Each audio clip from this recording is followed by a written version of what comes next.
Hello and welcome to Retro Game Connect. I'm Dan Mastriani. I'm Ian Butterfield. Today we are doing our very first special episode. This is part one of our three-part Pokemon special.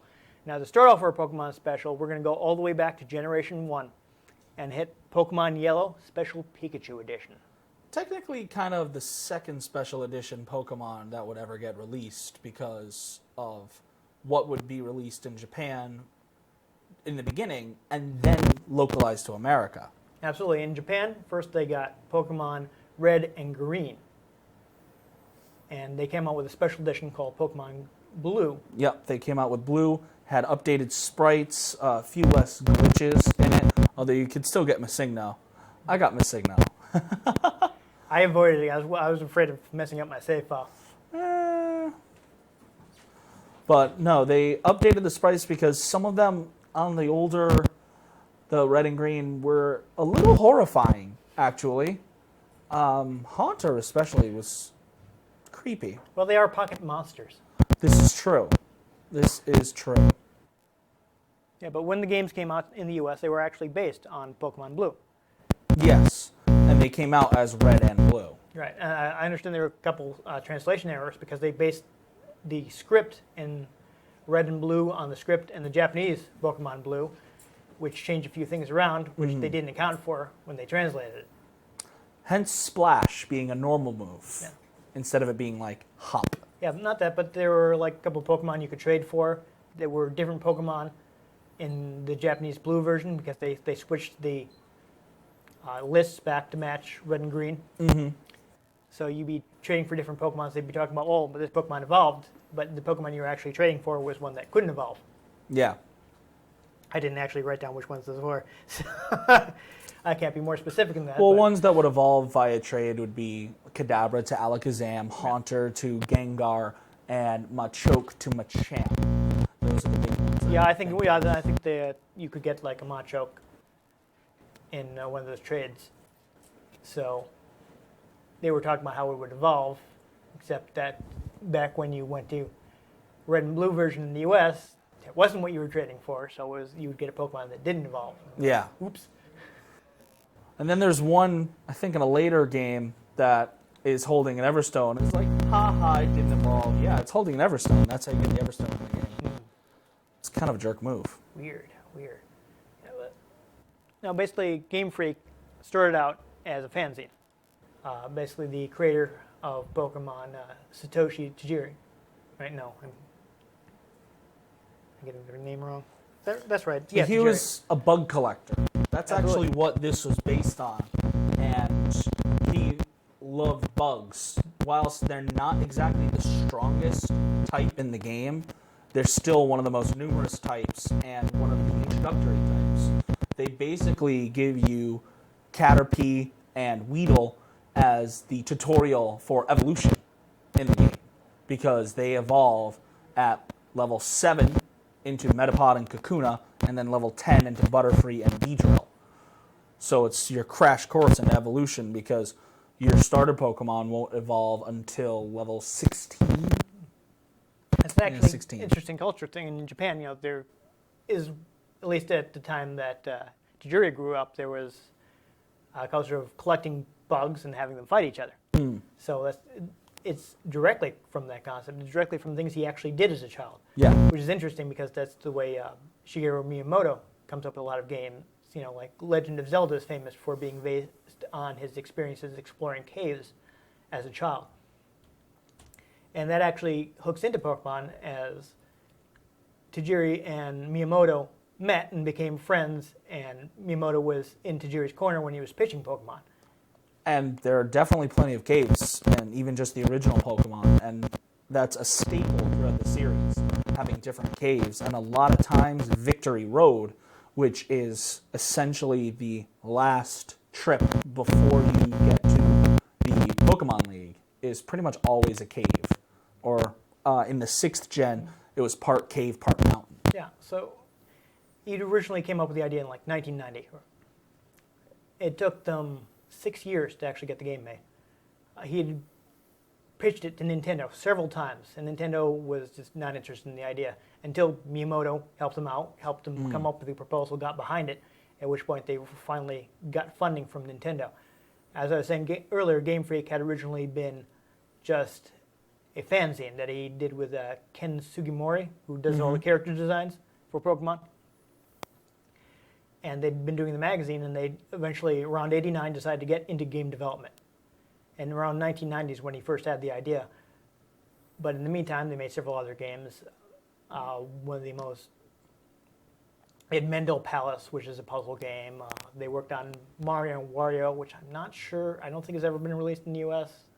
Pretty much nothing Game Freak did until Pokemon got released, and even after, was ever as popular as Pokemon. Yeah. I mean, Mendel, it took off. Yeah, Mendel Palace was released in the U.S.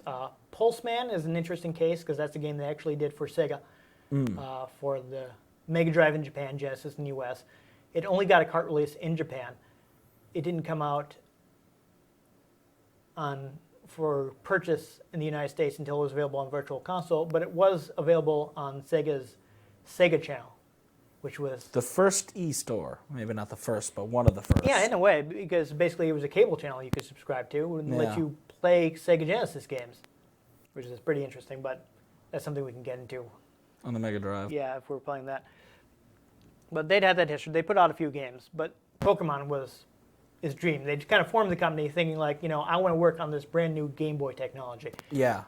He got the idea from seeing the link cable. He's like, trading monsters, just like I traded bugs when I was a kid. Which is one of the reasons that they came out with 2 editions with each of them you could only get certain Pokemon once you get to a certain list. All of them you could get your Caterpie, your Weedle, one of your starters, but you couldn't collect all the starters unless you would trade them. Until it came to Pokemon Yellow, which is the first and only game in the series where you can get all of the starters in the main game without trading. I think that was one of the brilliant moves of Pokemon, was to encourage trading and battling, and adding that social aspect was what helped it become so popular. One of the things that they wanted to do when they did that was make people get together to play. But like we said, it took 6 years. Apparently, they nearly bankrupted the company making Pokemon. There's several employees. I forget the exact number. I didn't write down the exact number. But several employees, after he said, like, we're in bad shape, we're on the verge of bankruptcy, several employees quit because they thought, like, well, Game Freak is going under. I'm getting out of here while the getting's good. And Pokemon came out, and it actually got to a slow start in Japan. Yeah. It came out in Japan in '96. People weren't really buying it. They were late. They missed the holiday season. They ended up releasing in February. Not the greatest idea. Not the best time, especially at that point in time, 1996. That was not a good month to release video games. And they put the game out, and it wasn't really selling. Right? But then a comics magazine called Koro Koro Comics, it's a monthly comics anthology published by Shogakukan, which is one of the 2 largest publishers of manga in Japan. And nowadays is the best way to find out about the new games in the Pokemon series, because they get all the exclusive information when it first comes out, and then people scan it and leak it to the internet. And the reason they get that information is because back then, when Pokemon hadn't picked up yet, they decided to get behind it. They saw the concept of the game, and it's like they thought their readership would enjoy Pokemon, so they started promoting it. And people started buying the game. Word of mouth got out. People were like, this Pokemon game is pretty good. And I can battle with my friends. Exactly. That was such great information. So that comes out. People start getting Mew because of programming bugs in the game. They'd snuck Mew in at the last minute after the debug tools had been removed from the game. They freed up like 300 bytes, and they're like, let's sneak Mew in here and not tell anybody, which is kind of a crazy thing to do because once you've pulled out the debug tools, there's no way to look for bugs. Yeah. There's no way to find out they broke anything. So they could have totally messed up the game. They could have broken the game with Mew. Completely destroyed it and made it unplayable and then been like, oops, there's no way to fix it. So that was a big gamble, but it ended up paying off because people started getting Mew accidentally. And they were like, what's this up with Mew? So Koro Koro Comics jumped on this and like, hey, let's run a contest. I didn't write down the exact numbers, but a certain amount of people will win the ability to send in their cartridge and get Mew added to their team. And they got just a ridiculous number of entries. Oh, of course. It was huge. Even nowadays, it's difficult to get Mew because it's still only an event Pokemon. Well, yeah, so stuff like that was probably the first event Pokemon.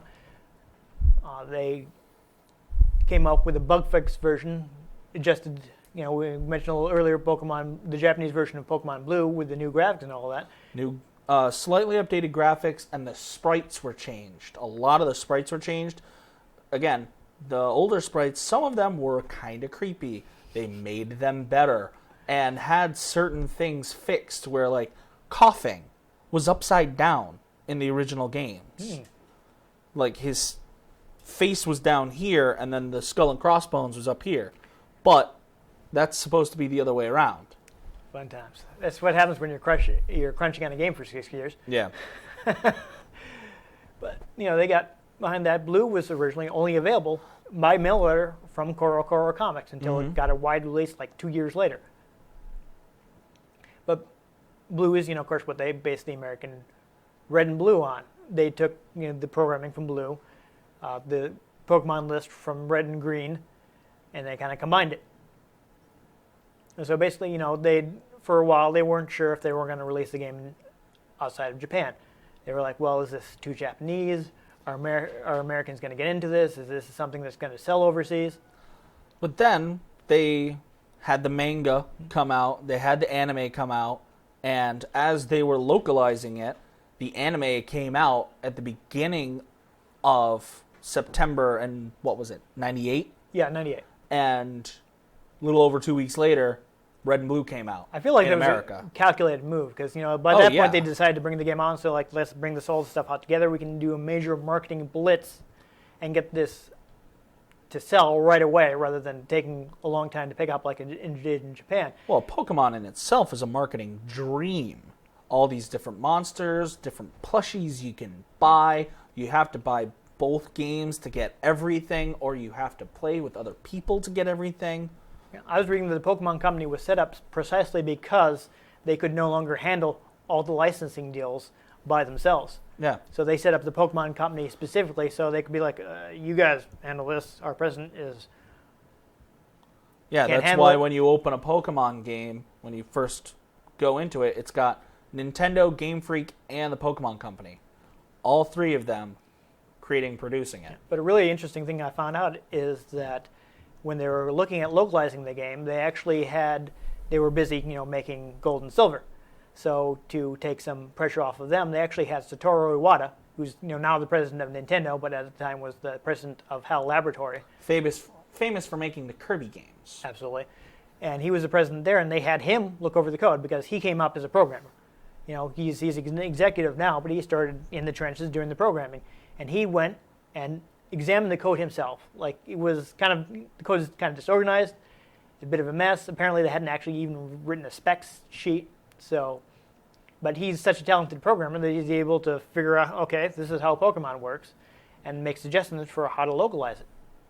So they were actually able to take pressure off of them and handle more of the localization so that they could keep working on Gold and Silver, which were still late anyway, but...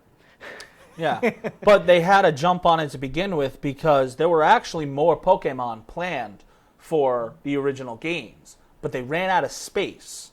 So only 150 and then 151 actually made the cut into the first generation of games.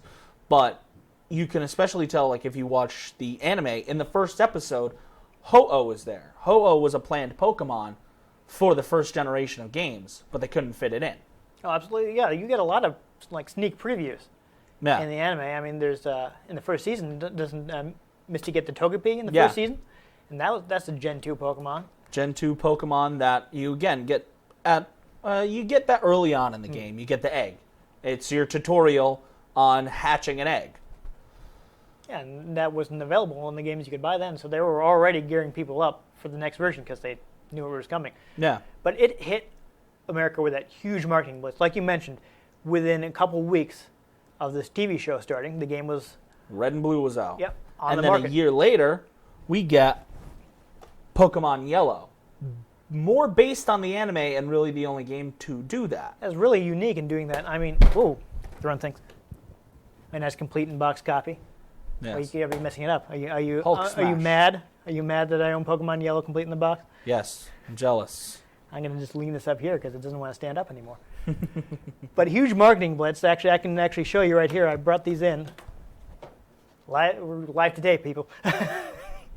These came in Nintendo Power at the time. There were actually 6 issues. I seem to have misplaced one of them.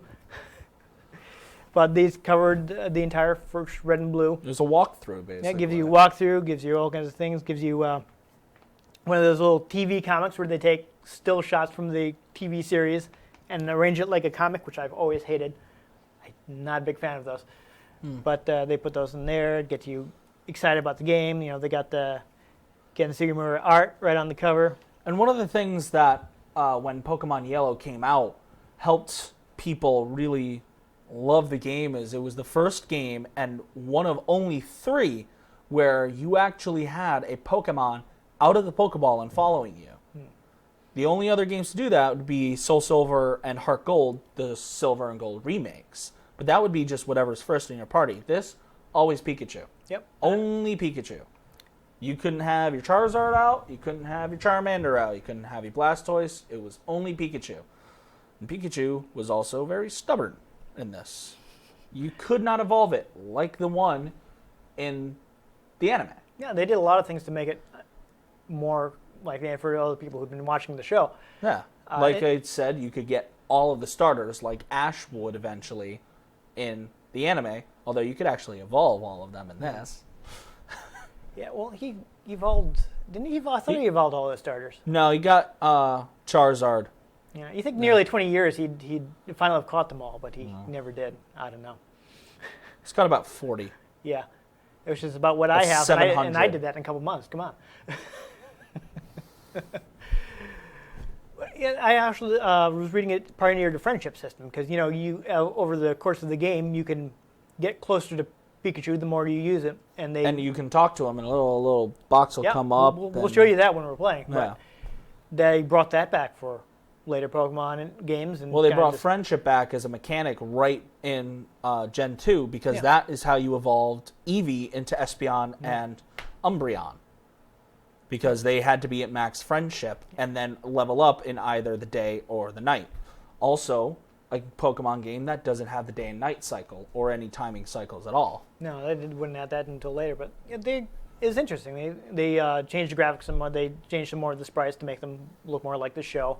A couple of generic Team Rocket grunts are replaced with Jesse and James. Not named that, but they look that like that. Yeah, they don't do the speech either. No. Gotta admit, I kind of would love for them to show up in one of the games, but they were always my favorite part of the show. They were entertaining. I liked them the best. I kind of lost interest in the show because it didn't, when Pokemon came out, I was in high school. Yeah. When Pokemon came out in America, I was 4. Yeah, so you were the target audience, but I wasn't. Pretty much. Younger kids, they like repetition. That's why they like stuff like, well, I'm going to date myself by talking about Barney, which nobody... I know about Barney. Yeah, which kind of been forgotten. But, repetitive stuff is good for small kids. They love it. How many stories are there of little kids watching movies over and over again until whatever media it's on wears out? It used to be videotapes when I was young. That's why I have so much of the Star Wars original trilogy memorized. Yeah, I did that too when I was... Of course, I watched it on VHS because... So did I. Because it was in the 80s. Well, yeah, you might have, but some people at home might be young enough that they're like, VHS? What are those 3 letters stand for? That's confusing. First videotape that I bought, it was $80. 80. So you paid 80. So our cameraman is telling us he paid $80 for Star Wars. He could at least gotten a laser disc or something. Come on. This was when. Or did you get it on beta? Is that what happens? No, is VHS? Okay. Still got it. Okay. I'm making you sound even older. I'm sorry by making jokes about beta. Yeah, I'm sure a lot of people watching this don't know what beta is, but you know what beta is. You know duct tape? Imagine that, but if you read it, it played music or movies. It's kind of like that. That's a big. Let's not digress into However, 70s video formats. Pokemon. Yeah, so repetition is good for kids. So kids love the fact that Pokemon was kind of the same thing every episode. Yeah. But then the games would help kids to hang out because to get all 150 or 151, you would have to trade. Yeah, whether or not it was a game that, you had red, your friend had blue, and I need the Pokemon that's in yours. Oh, I need the Pokemon that's in yours. Well, let's trade them. Yeah. Or Pokemon like Machoke, Kadabra, or Haunter, that when you would trade them, they would evolve. But then there's also like Eevee, where at the time they didn't have the breeding mechanic built in. So when you evolved Eevee, that's it. That was your one Eevee for the game. So you'd have to like talk other people into giving you their Eevees or letting you borrow their Jolteon or something so you could complete your Pokedex. Yeah, it was difficult because, again, the age I was at was not the target age for Pokemon. Yeah. So I had a hard time getting into it. It's like I bought the game, but I didn't have anyone to trade or battle. So I'm missing out on a big component of the game. I couldn't get into the TV show too much because it was aimed at younger audience. I was more into Digimon because it actually had an ongoing plot, which appealed to me more as an older viewer. See, how big of a Pokemon fan I am, I have the X and Y Special Edition 3DS that I bought mostly to play Pokemon. Hey, I did see the first movie in the theater. Oh, yeah. That was a fun time because I went with my cousin. We were both working part-time at the time, so we were able to go in the middle of the week during the day when all the kids were at school. We had the theater completely to ourselves. It's probably one of the most fun I've ever had at the movies because we would just do whatever we felt like because there's nobody else for us to bother. We could talk, we could make jokes, we could And when mess it came around. to the first movie, that was when everybody was more introduced to Mew. Yeah. Yeah, people saw Mewtwo in the anime because he was captured by Team Rocket and had all the battle armor on, which was always something I would hope they carried on into the games, but they never did. No. Sadly. Yeah, I think the movies actually kept my interest longer than the show because things happened. Yeah. But, back then, like, Pokemon was really gigantic. It's still popular now, but It's still pretty huge. Yeah, but I don't think people realize the people were calling it Pokemania because of how just absolutely gigantic it was back then. It was getting banned at schools because kids were just obsessed with it. The TV series was new and it's huge. I was talking about seeing Pokemon in the theater. You can't go and see Pokemon in the theater now. They don't put them in the movies in the U.S. anymore. In Japan, you can still go to the movies and see Pokemon, but in the U.S., you watch it on Cartoon Network. Is where it premieres. Yeah. Back then, there was a big, wide theatrical release. You could see it at any theater. It wasn't some kind of like boutique Fathom Events thing. Yeah. And it was difficult even just to see like the Pokemon Origins special. I had to go on YouTube and find a dubbed version of it. I couldn't find it anywhere else. Yeah, I mean, they had like, dub-only DVDs because who cared about the Japanese version? Yeah. Well, it's not that no one cared, it's just that Nintendo wanted to promote. It's interesting, like, Pokemon was originally brought over by 4Kids, which gets a lot of static from anime fans because some of their questionable localization decisions. Jelly Donut. Jelly Donut. Insert rice cake here. But the thing about that is that was actually mandated by Nintendo. They wanted the games to be less Japanese. They wanted them to reflect the culture of where they were being released. Yeah. They actually told the people dubbing the show in whatever country is like, localize this. Change the name. Well, it helps. Don't talk about rice yeah. balls. Talk about a local food that makes sense. I mean, it helps to get people to like it. There isn't a whole lot of localization I can really think of in Pokemon, the original ones, because again, they're based in Japan, but they managed to make it not feel like you were playing in Japan. Yeah, it's kind of, I think, in a way, I don't mean this in a bad way, but generic enough that you don't really see it. Yeah, you don't apply too much of a country to it. This is, I feel like people don't talk about this as much nowadays, but the way anime is drawn, a lot of people kind of see the characters, and this used to be like a big topic amongst anime fans, is people will look at them and think, well, aren't these people white? But because of how simple they are, it's you kind of fill in yourself. So like a Japanese person will watch your average anime and they'll think, okay, these people are Japanese. They won't look at their skin color and all that and fill in like Caucasian. Yeah. But you bring it out into a country with a lot of white people, like the U.S., and people see like people with a light skin color, and they since they're used to seeing lots of white people, they assume these people are Caucasian, and that's how they were able to kind of localize it more and take a lot of these Japanese series and pretend they were set in America. Yeah. They did that with Pokemon. They did it with stuff like Sailor Moon, all kinds of shows that were shown on Saturday morning in the 90s. But then when it comes to the Pokemon games, now, how battles were done in this has changed so much in these 6 generations of games. This is still 2 static figures standing there and then animations happening in between them. The special stat is 1 stat. As you would go further on in the games, you would get special attack and special defense. They would end up splitting that. You would also get ease of access to the EV training, the effort value, which is based on what Pokemon you battle, and the IV points, which is based on just the Pokemon's breeding, which, again, in this generation of games, did not exist. Yeah. A lot of stuff that is actually in the game is hidden. But I think this is actually good information to get into when we're playing the game. So I think we've pretty well covered phenomena around it. So let's go ahead and play. Let's get into this. All right. We're playing this in the Nintendo Transfer Pack. Yes, the special feature of Pokemon Stadium is it lets you play any Gen 1 game.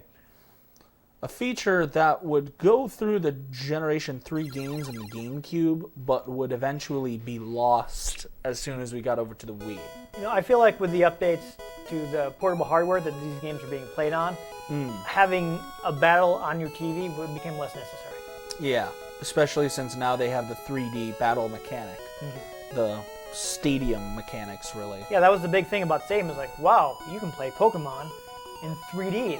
That's amazing. 3D models fighting each other. That was crazy at the time. So this is my copy of Pokemon Yellow from 1999, which is when I picked it up. I never actually finished, but we're going to have a save that's pretty near the end of the game. You'll notice that it actually has clips of, I'm going to look up her name to make sure I get it right. Okay. Here. Those graphics, though. Yeah, that's... that walking speed. That is not a great color palette. I'm not a big fan of it. Do you have any friends? Ikue No, Utani. I don't.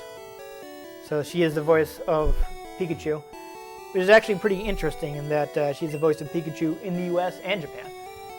They actually kept Pikachu's voice for the American version of the show. Yeah, so the Game Boy game, so you're only going to be able using these 2 buttons. Well, did they have a start or a select button on here? Start buttons there, select I think is L. No cycling allowed here. Yeah, you don't have to walk outside. There's no Professor Oak going, what are you doing, man? Yeah, I don't remember why I am on Cinnabar Island. The Pokemon Lab. Yeah, I don't know, that's just where I was. Here's That Pokemart, though. the things I've always wondered about on Pokemon, maybe you can help me out with this, is, you're spending a bunch of my money. We're not going to say this, right? Need Ultra Balls, man. Okay. Always need Ultra Balls. Here's what I wondered about. Now, in Pokemon, the first generation ones anyway, you can only get money from fighting the other trainer battles, right? Yep, and you can also sell stuff. Okay. Like the Nugget. Oh, yeah, I guess I don't really need to keep that, huh? That's just for selling. Nugget is legitimately just to be sold. All right. See what other items you happen to have in here.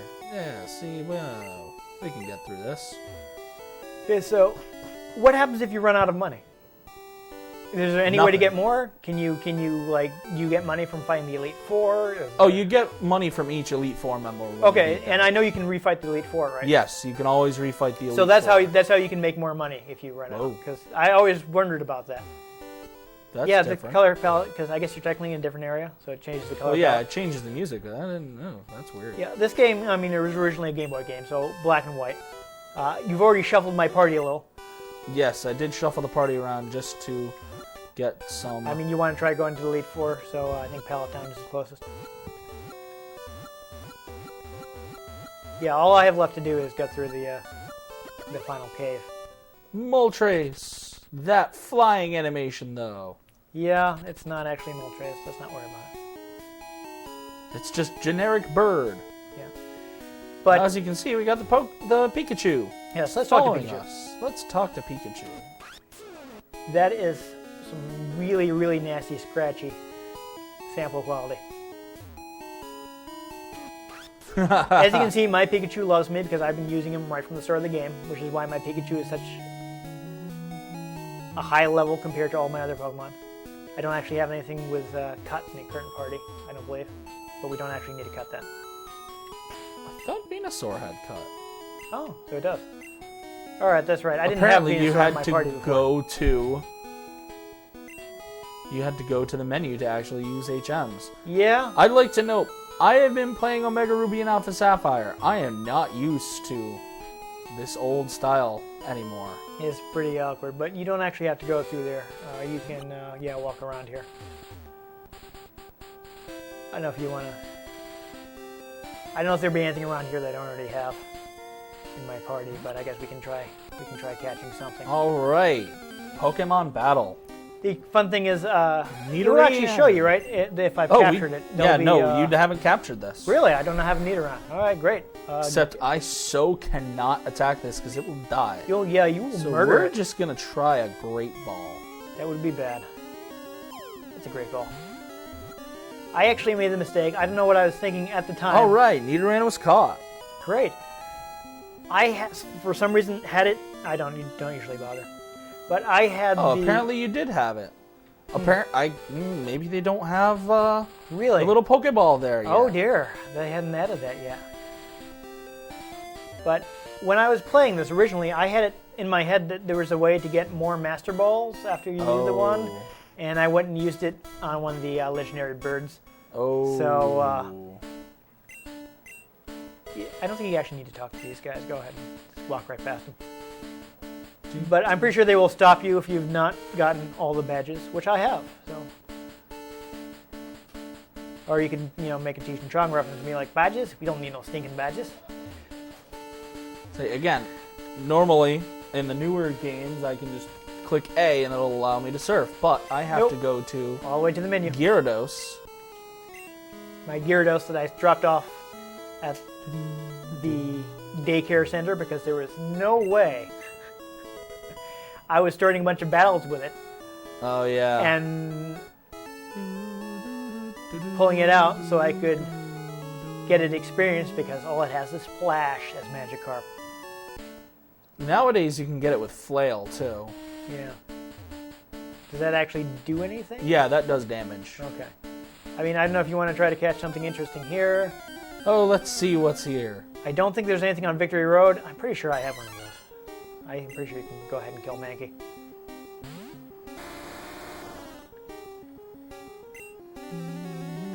Who are you going to put in? Moltres. Moltres is a good... Moltres has a flying type move, which damages fighting. Yeah. Oh, Seismic Toss. Yeah, that animation though. Oof. Well, Game Boy, 70s technology. Fly. It really is. The Game Boy was based on 70s technology. Oh yeah. Yeah. That's how Nintendo was able to, one, sell it so cheaply, and two, They also could make it smaller. yes, they make it much smaller. Yeah, so their thought was, one, they could sell it cheaply, and two, it was well known. So they didn't have to worry about people like, oh, how does this hardware work? It was like, well, this chip that's been around since the 70s, we already know how to program for this thing. Here we are in Victory Road. Now, you haven't been playing this, so are you gonna know how to get through here? I think I solved the puzzle earlier. I don't know if that remembers that or not. On it. Testing this out to make sure that I still have Which, this sprite, you'll notice, kind of looks gold. Yeah, well, that's the color they're adding for this. Oh my. We are going to have to switch Pokemon. So here's how overleveled my Pikachu is. I brought him in this cave. And I was using him to kill rock Pokemon. Now, as I'm sure you're about to explain, Oh, it is totally not the Pokemon you want to be using when it comes to typing. But sometimes overlevel will help quite a bit. We will see how Venusaur does against this Onix, which is 4 times weak to grass. there you go. Yeah, now this is something I've forgotten. So there is apparently an item you can get that'll share experience with your entire party. Which would not make an appearance again quite like that until the Gen 6 games. Really, so they took it out. They gave you the EXP share. However, the EXP share had a different function. Oh. The EXP share originally... Oh, Yeah, you're going to have to select strength. Which that's right. Ha. Still not used to this. Yeah. A lot of ease of use features that are missing. So let's be very careful here because we don't want to... We want to get that item. Everything. Oh, I guess it's a lot easier than I thought it would be. TM43. Yeah, I hope you'll forgive that I was in a major anime nerd mode at this point, which is why I named my character Show. Though that actually brings up something I wanted to mention earlier. The default names in Japan. The default name for your trainer is Satoshi, which of course is Satoshi Tajiri's name, since he's the creator of Pokemon. The rival, his default name is Shigeru, and that was kind of a way to sneak in a reference to Miyamoto, who of course had been so helpful in getting this game off the ground. A lot of critical hits. I think we're seeing why I never actually beat the game. And it's because my You Pokemon did not grind enough. They were underleveled, and I just got so bored of grinding. Because again, you don't get a lot of experience for the rest of the party. Only the person or the Pokemon that goes in as your lead and actually fights is getting a decent amount of experience. So I was used to playing stuff like Final Fantasy. Oh, here we go. Trainer battle. I've never actually done this one, apparently. But, by this time, I'd already played several Final Fantasy games where your whole party gets lots of experience and a lot faster to level up your entire party. And here I had to be putting in Pokemon one by one, and other people weren't getting experience. And I was trying to level up my Wartortle so I could get a Blastoise, and it was taking forever. Which is, again, something they fixed in the most recent ones, where it's actually a lot easier to level up your Pokemon. Because even catching Pokemon will give you experience points. Right. Always weird that things like Mega Kick, normal type. That's weird. You think it would be fighting type, but it's not. Alright, so apparently we're going to choke out Persian. Assuming he didn't just knock you out, he did not. You might want to do something about that. Hit the wrong button. Alright, overleveled Pikachu, here we go. Yep. He's super overleveled. I gave him all my rare candies and everything. We are going to go with Thunderbolt. There you go. That was another thing about these games, is Pikachu is trying to learn Thunderbolt. And do I want to learn Thunderbolt? Is Thunderbolt better than what I had? And one of the things they messed up in the localization is the name of Thundershock, Thunderbolt, and Thunder. It actually wasn't supposed to be Thunder, but they couldn't fit all of those letters for Lightning when it got translated to English. There you go. Alright, so we're going to use something different to take on Ninetales. We are. We're going to attempt to use Graveler. So our rock type's strong. What is Ninetales? Ninetales is a fire type. Okay, so yeah. Rock and ground.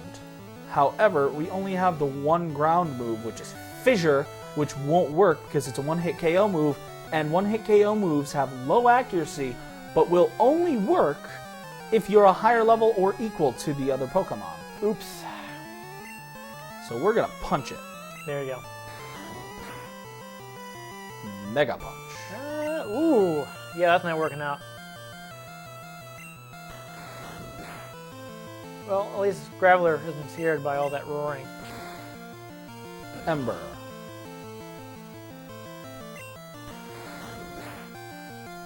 It's bad because I feel like I'm complaining about Pokemon, but here's another thing that bothers me. All the moves have limits, the PP limit. Yeah. There are no free moves, so it's possible for you to get into a position where none of your Pokemon can attack. Eventually, they introduced Struggle, which deals damage, however, also has pretty decent recoil damage. But that wasn't in the first gen thing, so you could if you were really far from a Pokemon Center, you could get in a situation where your entire team was helpless. Which is why you would need Ethers. Yeah, you could sit there and use items. So there's and that's so cool now, cool trainer. Now you notice there, I also picked up money. That's because Persian used payday. Oh yes, that's right. They mentioned the coins being scattered everywhere earlier. All right, just for ha-has, we're going to try to use Fissure because we are a higher level than this Geodude. Okay. It missed. Hardened. See, now I had oh, there we go. my War Turtle in the party, and you decided to remove him so we could get some more types. But it might have been a good idea to keep him because he was a water type. Water type attacks. I mean, when I was testing it out, we do still have Gyarados, but I was testing this to make sure that my save battery hadn't died. Which is surprising that it's still alive. I've got some NES games that still work, so you'd be surprised. Oh, here we go. Another battle. There we go. Yeah, see, last time I played anything in Kanto, it was in the Gen 4 remakes of the Gen 2 games. I noticed these cool trainers all seem to use whips. I don't think that's very cool. Yeah, no. Another one of those things that would eventually be removed. Aren't Pokemon supposed to be your best friend? Yeah. That's what the song told me. Unfortunately, my Moltres is also high level, so that's pretty good. Now, did you notice when you're going through my Pokemon, I think I also have Zapdos? I didn't find Zapdos. Oh, I thought I did, but I guess not. Is this my only legendary? Yes. Oh dear. A Fire Spin actually ends up getting changed as the generations goes on, because notice that when I used Fire Spin, it took up my move again in the next one. As the games would go on, I think starting in the second generation, it became a static move once you used it once and it dealt most of its damage.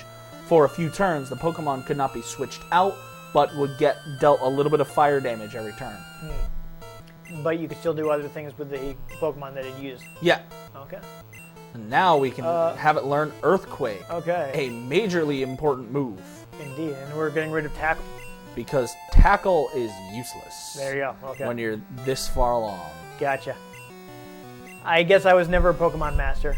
I was never the very best, like no one ever was. Well, again, when these games were coming out, I was about the age to play them. Yeah, and I was not, so I was bumping along by myself. Oh, this is going to be bad. This is going to be bad for War Turtle. Oh. See, like, Thunder is also a very powerful move, but has a lower accuracy rate than Thunderbolt. So it's not as reliable. Yeah, I didn't know if I wanted it or not. That's just the thing. You can't tell in these games. Yeah, as you just saw, it just gave us a choice to learn the new move or not. Nowadays, it allows you to compare it. Yeah, and I was like, and if you'll I don't know if I want this move. If you'll notice, in this particular battle, this person has all of the starters. I'm wondering what their fourth Pokemon is going to be, because they have all the starters at their middle evolution. Yeah, that's although way higher than they should still be.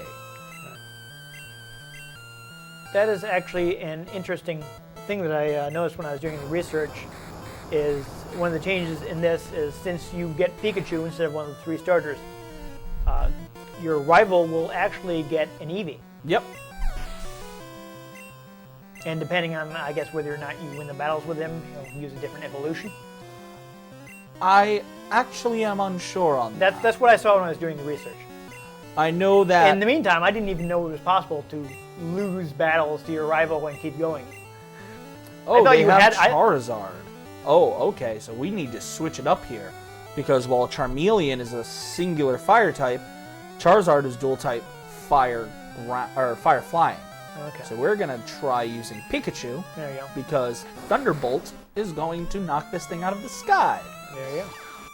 But we are going to be in the danger zone here. We're going to use Thunder. Okay. Uh-oh. Missed. That's troubling. But yeah, you can see why I did not feel like it was time to move on to the Elite Four because I was having this much trouble. Well, that's part of what Victory Road is built for, too, is to grind your Pokemon That up was to a lot the of next experience. level. Up to the point where you can actually take on the Elite Four. Yeah, I got so bored because like I wanted okay, I want this last I'm not really using Wartortle, but I want to get the Blastoise for my Pokedex. Yeah. 'Cause I didn't have anyone to trade with, so I just had to catch as many Pokemon on my own as I could. And it was just taking so long that I lost interest. Still moves faster than the Gen 4 games. I'll have to take your word for it. The Generation 4 games had a bit of a speed issue. Because, like, even just with the HP, it would just go slow all the way down to the end. And Which is annoying. yeah, so you're gonna have to fill another puzzle to get those out of the way. Yeah, so you just have to figure out how to get that rock on top of that switch. I actually did the first one when I was testing it, which is why we didn't have to do it again. The fun thing about Graveler is it comes out of its Pokeball like, hey man, what's going on? He's very excited to be here. Do you ever read the theory online on why Pokemon evolve when they trade? I did not.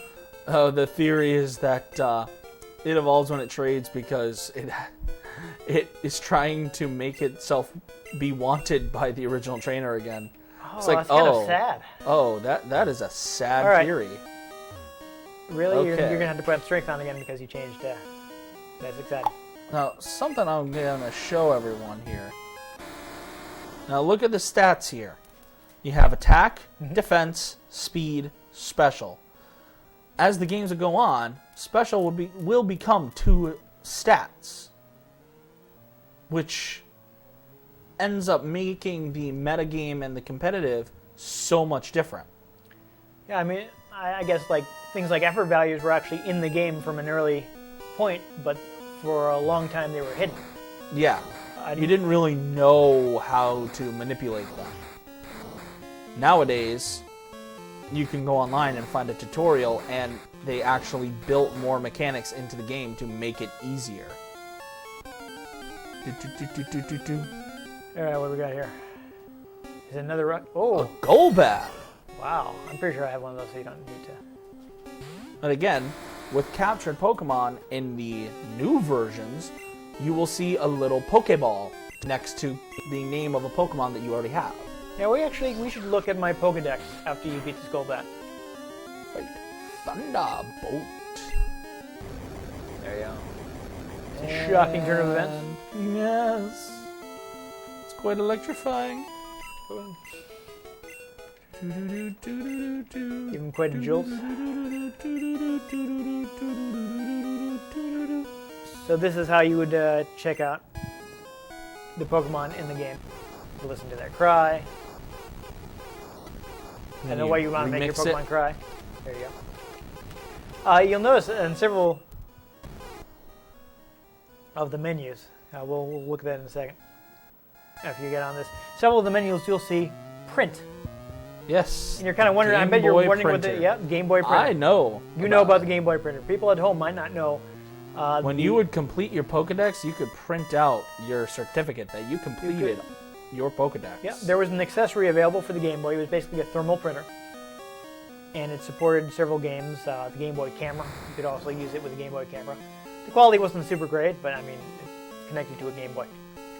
So now we can see what Pokemon I actually have. So I was around 70, and that's not too bad out of 150, considering that I only had one game to work with.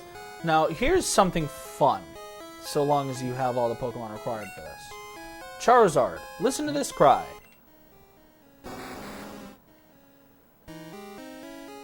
Now we go, and we go, and we go, and we go, and I gotta find the Pokemon. It's in here somewhere, I know.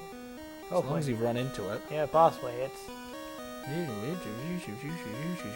Yeah, so yeah, again, we're seeing it again. It's so much slower. Yeah. And there aren't pictures of them like there are with all of the other There's only ones. so much screen resolution on the Game Rhyhorn. Boy. Now listen to this.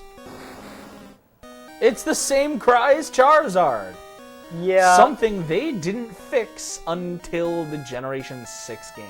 So was that a mistake or just saving space? I don't know. I mean- never found out the details on that, but you listen to that. Well, if you think about it, they must have been hurting. They needed the space freed up by But it's removing the the only debug one tools. that's like that. So you think it's probably a mistake? I would think. Just because that's the only one, and Charizard is like, you know,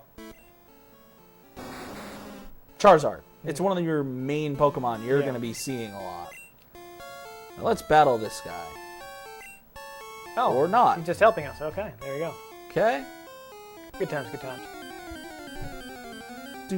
But You have to think they had to be hurting for space in this game Yeah. because, like I said earlier, to squeeze Mew in, they had to use the space that was freed up by removing the debug tools. Yeah, but I guess later on they would come up with a. Oh, confused, right. That's gonna be annoying, I hate isn't it? confusion. Yeah, no, we're just gonna run from this battle. I hate confusion. This is the most annoying thing ever. Yeah, it's all right. We don't need to beat up Zubat. It's not a big deal. All right, so we have Caves full really? of Zubat. How far is it going to make us push a rock? Well, fighting battles the whole way. This one does have a pretty high encounter rate.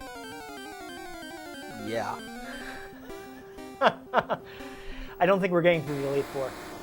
No. Yeah. All right. So, is there anything else you want to make sure people see about the gameplay? Well, let's see. Which Graveler used it, though? Oh, one of them. See, notice this Graveler moved faster than the Wild one, even though the Wild one is a higher level. Now, that is because of those EVs. Oh. Because wild Pokemon don't get the EVs. They are blank slates when you catch them. So we got that. We've seen the Experience All, which I guess was. Do you know if that was in Red and Blue? I don't think it was. Let's see what this trainer happens to have to say. I don't know. I'm thinking maybe we should just escape and head back to the Pokemon Center. I think we got the one battle left. Okay. Oh, there we go. He's kind of incredulous. He doesn't think we can do it. Watch out, juggling Pokeballs. Juggler. Actually, speaking of Pokeballs, now did you know they were actually inspired by Ultra 7? What's that? Ultra 7 is a live-action hero show that ran in the 70s. It's basically the sequel to Ultraman. I guess, Satoshi Tajiri watched it as a child. And one of the things that Ultra 7 can do is he has these little capsule monsters that he can use to help him fight. It's basically the genre of the guy in spandex fighting giant monsters. This is antecedent to things like Power Rangers. Though, back in Ultraman series, it's like the actual guy himself can grow to giant size to fight the monsters rather than having a separate robot or something. But he actually had wanted to call the game Capsule Monsters, but there was a trademark issue, so they couldn't use that.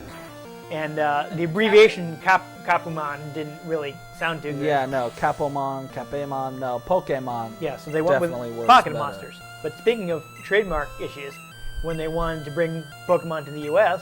and just call it Pocket Monsters because they're English words, why not?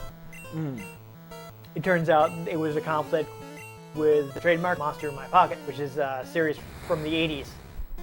Basically like little monster toys. They're all based on like Dracula and the Mummy and Frankenstein's monster and that kind of thing. It actually had a TV series, like a cartoon, Huh. in the 80s. But it had kind of disappeared by the 90s, but the trademark was still around, so they couldn't call it Pocket Monsters because it was too close to Monster in My Pocket. So they just decided to use the Japanese abbreviation because Japan likes to take the first two syllables of each word and make it a little portmanteau out of it. So they called it Pokemon. And that worked quite well. Yeah, I guess you didn't see that coming. So much for his psychic powers. It's a lot of experience. Psychic was actually a bit of an issue in the first generation because whilst Ghost was supposed to be strong against it, it was never actually programmed into the game. Haha. So Psychic could just defeat anything because it had no weaknesses. There you go, that's fine. I don't know if it's something they fixed for Yellow. I don't think it is. If you had a Ghost-type Pokemon, I would be able to show you. Yeah. I do, but not on me. I'm pretty sure I have one. We're just going to bop out of the cave Let's here. just get out of here. Yeah, let's go. 'Cause I guess we'll actually save because you got me a new move that I needed. Get these Pokemon all healed up. Yep.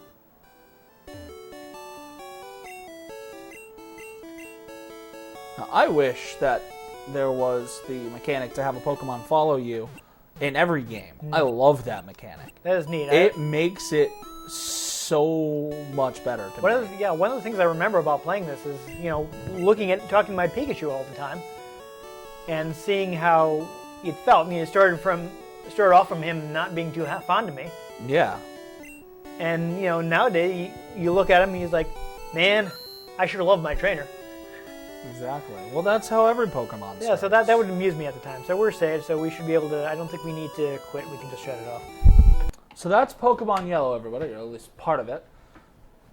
One of the first Pokemon games out, the first generation, and what really popularized it in America.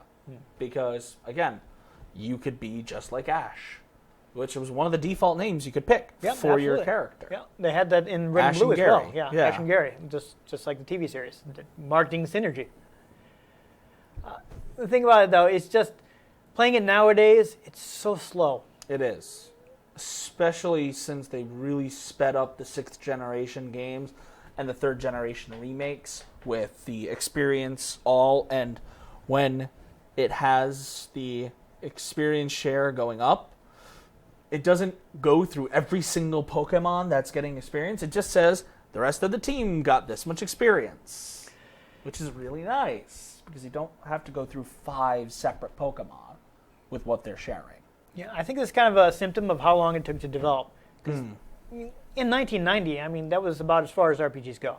You were still looking at, like, Dragon Quest hadn't gotten off NES, which is, speaking of trademark issues, was called Dragon Warrior in the U.S. for quite a while because some RPG maker, like pen and paper RPG, had Dragon Quest as a trademark, which eventually expired, which is why it's now known as Dragon Quest in the U.S. as well. But that was still the state of the art. Like Final Fantasy 1, maybe 2 had come out in '89. I'm not sure what the dates for those in Japan are. But this is the state, that was the state of the art in RPG design. But between them starting on Pokemon and Pokemon coming out, you'd gotten to Super Nintendo RPGs, which evolved the genre a lot. By the time I played Pokemon, I'd already played Final Fantasy 2, which was Final Fantasy 4 in Japan, is now known as Final Fantasy 4 worldwide since they no longer skip. Yeah. So I'd played a game with a full party where everybody gets experience at the same time. Yeah. Everything's a lot snappier. They'd introduced the active time battle, whereas your speed, your characters is actually represented in how fast they attack. Yeah. I played Dragon Quest when it came out as Dragon Warrior and given up on that because of how slow it was and how long it took to do anything. My memories of that are beating slimes to death with my bare hands so I can make enough money to buy a stick. Which is why I never finished Dragon Warrior. But one of the things I'll say that's interesting about Pokemon Yellow is that it eventually became the canon game for any representation of Red throughout the entire series. Red being the default name that you could get for your main character in this. When you meet him in Gold or Silver, he has a level, wicked high level Pikachu, Charizard, Blastoise, and Venusaur, as well as I believe a Snorlax and a Lapras. That feels right. But he would also eventually get an Espeon in later generations, because he actually makes an appearance again in Pokemon White and Black 2 in the World Tournament. You know, I've completely he and forgotten. Gary show up. I've completely Or forgotten Blue. what I evolved my Eevee into. You pick Flareon. Oops. I went through the boxes. Yeah, that's bad, right? That's not the one I wanted. Flareon's not the greatest. It didn't Yeah. really have much for fire moves, sadly. I didn't know. I'm sorry. But because Pokemon is so evolutionary, I feel like there's not much reason to go back to the original ones. I mean, No. they haven't. Although the remakes they've been doing have been good, because they take the old regions, the Pokemon you could catch there, and they put the new mechanics on it.